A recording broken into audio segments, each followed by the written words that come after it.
I was at work the other day talking to a buddy of mine, and he's into all this stuff too. And like us, he and his beautiful wife and family, they've got some dogs. And the question came up, man, what do we do about bugging out with dogs? You know, how do we do long-term food storage for dogs? Well, it got me thinking. I just did a video on humanitarian daily rations. Check it out. Click on the channel, check that video out. And I got to thinking, are there MREs for dogs? So, of course, I go to Google, and there were a couple freeze-dried options that looked interesting. Freeze-dried dog food is kind of a thing now. But you know me, I like to keep things simple. I like to keep things easy.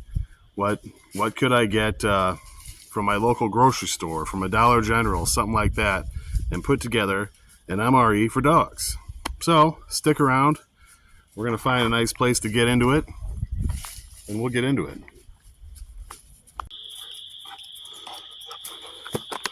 Good boy. What'd you find?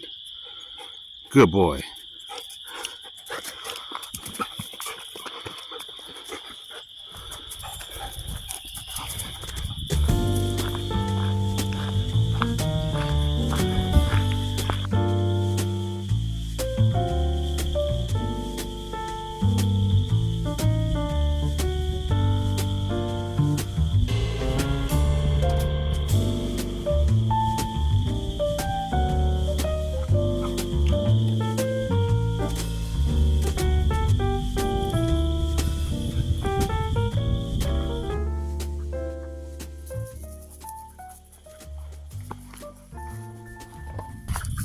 So, bugging out with dogs. What do dogs need? Dogs need food, dogs need water. So, you're going to need to pack extra water. Unless there's a water source on your planned bug out route. But you know what happens to the best made plans? Sometimes plans change. So bring extra water.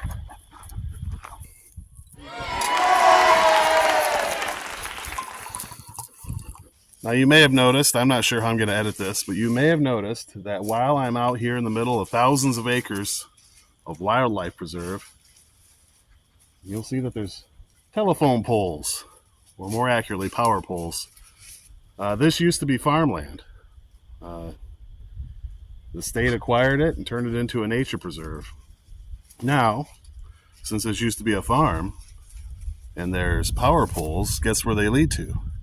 They lead to an old abandoned farmhouse. Maybe later in the video we'll check it out a little bit, so stay tuned for that. Now this good boy here is a capable, healthy, young dog. He's of a breed, Belgian Malinois, that is capable of running very fast, and he's prey driven. He lives for that tennis ball. So, chances are, in a bug out situation, a good dog like this might very well be able to catch a rabbit, or a squirrel, or a snake, or a frog, or something that he could eat. Heck, he might even be able to catch something for me to eat, if I could get it out of his jaws. So, I don't want to count on his abilities to hunt for himself. So I want to pack food that he can eat. I don't know how long we would be out there. I don't know what the situation would be. Nobody does. Hopefully we never do. But I don't want to count on him catching a rabbit for himself, or a squirrel, or a bird.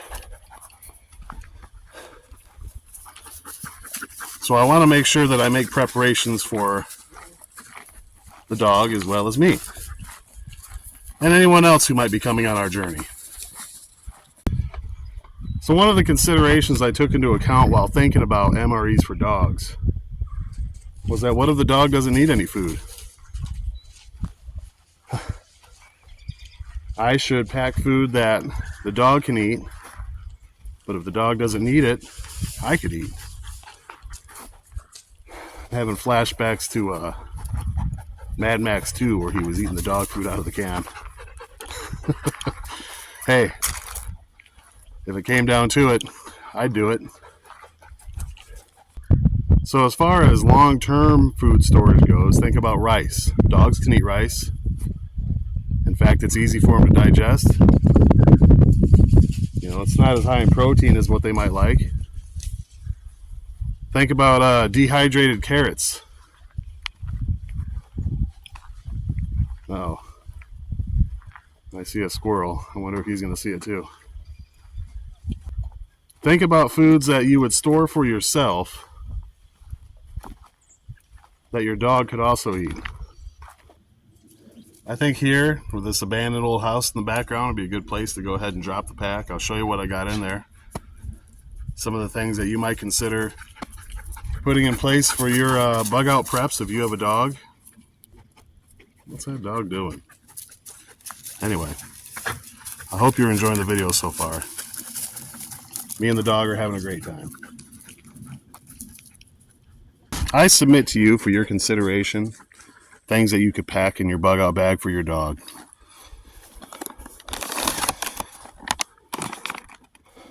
Freeze-dried scrambled eggs. This is probably the lightest option, unless you consider the water that it takes to rehydrate them. But if you've got a water source that you can purify along your route, you won't have to carry the water needed to prepare these. And we all know dogs love scrambled eggs. I found this. This is made by Purina. It's like a little Tupperware with dog food in it. This is 10 ounces. It's a little small for a dog the size of the one that's hanging out with me today. He would gobble this up in about 2 bites, but it would be something. It's a high protein meal. It says beef stew with peas, carrots, rice, and barley. So there's your other clue as the things that you could bring along. Peas, carrots, rice, and barley.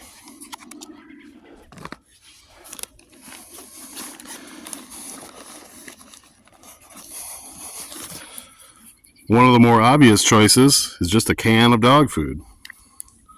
These have a longer shelf life than dry food, for example. But this thing weighs probably a pound in and of itself. Speaking of obvious, here we go. Super simple. It's a quart-sized freezer bag with just some dry kibble in it. Super easy. Now, kibble does have a shelf life. What did they say? Usually about 6 months or so. So a lot of people think, well, I want something I could just throw in my bag and leave it and not have to worry about it. And then when the time comes, you know, your bag shouldn't be sitting there that long anyway. You should be putting your bag on your back and getting out there. If you're just going to make a bug out bag and throw it into a closet for 6 months and not even think about it, that's a mistake on your part. So, dry kibble in a quart-sized freezer bag. Now this just has MRE written all over it. It's made by Pedigree. I got this from Dollar General. It's a little pouch of chopped ground dinner. However, this is only 3.5 ounces. Not very much. This would be good for a small dog. So why would I bother with this? Because I'm also going to take this bag rice. One of my favorite things to have as a prep. You boil some water, you throw the whole bag in, you let it boil for 10 minutes, you've got rice. You could boil up that rice, give half to you, half to your doggy, and mix this in for him. He's got a really good meal there. That'll fill his belly for sure.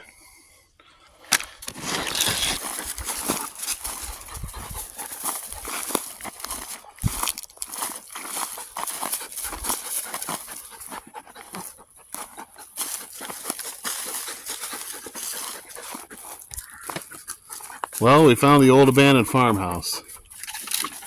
It's really not that old of a house.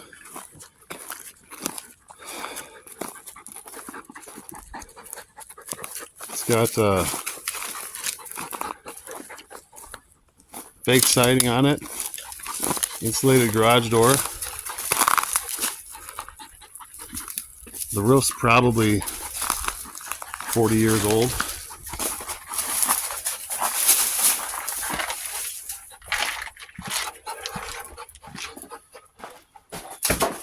Oh, the windows are busted. Look out, buddy. There's broken glass everywhere.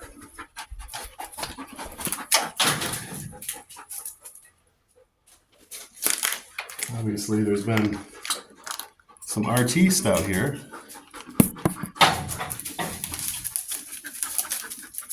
Actually, some pretty skilled artists. I like the octopus. That's cool. We're not going to go in today. I'm not sure that would be a wise decision, seeing as how that could be a crime. And I don't want to commit a crime and then post that crime on YouTube. That would be foolish.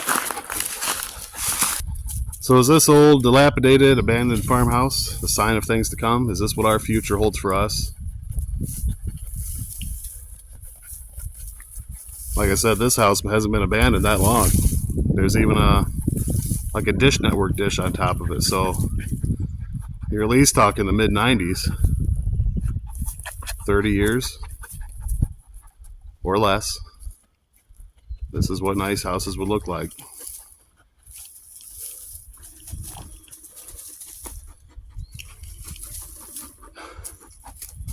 What is it, buddy? What do you...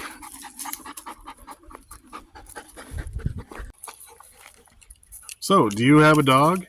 Do you have a bug-out bag? Is there anything in your bug-out bag for your dog? There's another item I'm definitely going to put in my bug-out bag for the dogs, and that's one of those collapsible dog bowls. They're pretty lightweight. They don't take up much room. I don't know. I think it would come in handy when trying to feed the dogs.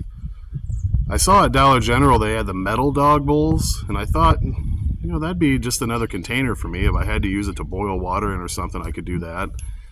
They do have those little rubber rings around the bottom. I'm sure I could burn it off, but I have multiple metal containers that I can boil and purify water in. But I really don't have a container for the dogs to eat out of yet. It's on the way. It's on the way. So, if you're a prepper and you're a pet owner, you've got a responsibility. You've got to prep for your pets. So, one of the things you want to consider is your bug-out bag. Are your dogs accommodated for with the items in your bug-out bag? Plan for at least 72 hours of being out on the trail. How much is your dog going to need to eat and drink in those 72 hours? Now me, I'm a two birds, one stone kind of guy. I like the idea of packing and carrying food that not only the dogs could eat, but I could also eat as well. So yeah, rice, barley, dried carrots, dried peas, the freeze-dried scrambled eggs would be a good option. Humans and dogs alike could eat those things. So if I'm going to carry something, it's got to be worth carrying. If my dog's able to catch and provide food for himself, or if maybe I'm able to catch some fish or something like that, and provide food for the dog, then I don't want to be hoofing around a bunch of kibble, a bunch of gravy train in a Ziploc bag. It's not going to do me much good. You know, maybe I could use it as some sort of bait for a trap or a snare or something like that, but otherwise, I want to carry stuff that is optimized for the mission at hand.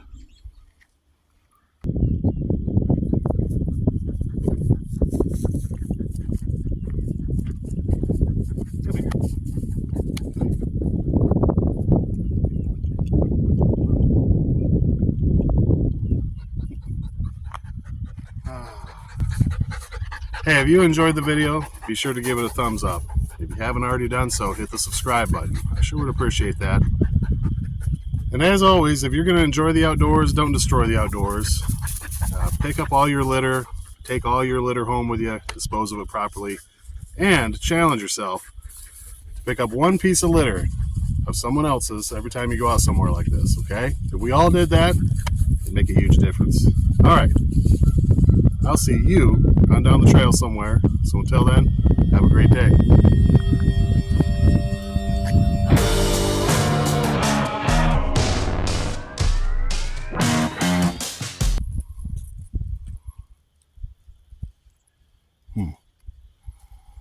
What is it? What kind of jawbone is that? If you know, go ahead and leave a comment. There's a lot of considerations you got to make. You know, what kind of shape are you in? What kind of shape is your dog in? A dog like Big Dog here, he's young, he's healthy, he's high energy. He could be out here all day running around. Not a problem. Some of our other dogs, maybe not so much.